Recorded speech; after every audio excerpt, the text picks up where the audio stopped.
One thing I've learned over the years is that a lot more people are struggling than we realise. Years ago, after my transformation story was featured on TV, I received hundreds of emails. But what surprised me wasn't the number of emails, it was who they came from.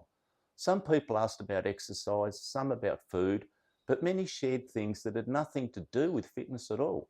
People told me they'd lost confidence. People told me they felt stuck. Some felt like their best years were behind them.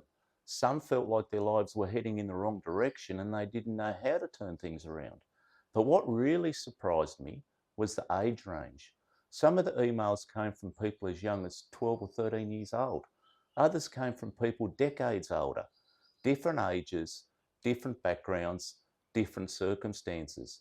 Yet so many of them were feeling exactly the same thing. They felt alone.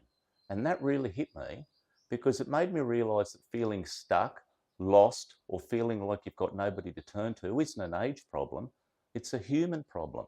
Since I've started sharing this Lose to Win journey, I've noticed the same thing happening again.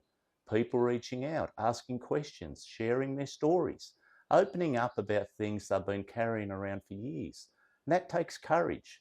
A little while ago, I made a video about vulnerability.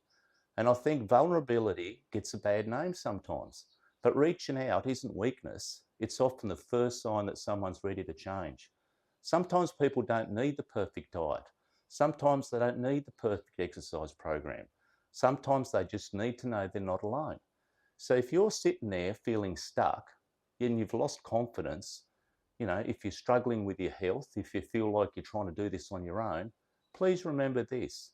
You don't have to do it alone. Sometimes a conversation is the first step.